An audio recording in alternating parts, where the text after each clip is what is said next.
I am officially sounding the certified course maps banger alert on this golf course that I saw last weekend. I was back up to Boston this weekend to celebrate Camille and Kyle, and in what is now becoming my wedding guest tradition, I had to find somewhere interesting to tee it up along the way. Wachusett Country Club, just north of Worcester, is about an hour from Boston, and this place checked every single one of my boxes when it comes to the kind of golf course that I enjoy.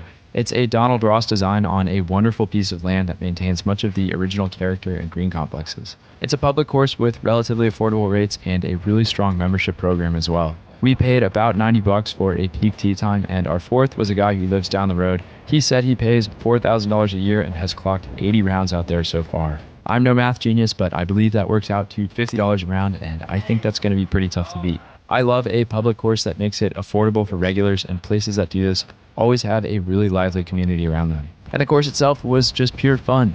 Not to sound like a society is cooked doomer, but I'm pretty convinced that any course that was built before the popularization of the golf cart is inherently superior to the post-war housing development slough that is pretty much ubiquitous throughout the rest of the country. I have said it before, but golf in America started in the Northeast, and it is the one region where thoughtfully designed classic golf courses can be found in abundance and accessed by all. And I won't dive headfirst into the architecture history lesson on why classic courses are designed better than the stuff we see today, but the long story short is that stuff built on a more human scale and designed to be walked required architects to be far more thoughtful about the routing and course features. Working within the constraints of a smaller piece of property meant that interesting greens and strategic design were a requirement to make a good golf course, rather than just slapping a bunch of boring holes between rows of houses and calling it a day. And old Donnie Ross cooked up a great one at Wachusett. The first 7 holes were so interesting and engaging, and the back 9 has some crazy land movement in certain spots. You can score around there for sure, but you've got to think your way around, and keeping the ball below the hole is an absolute must. The greens were incredible as you might expect.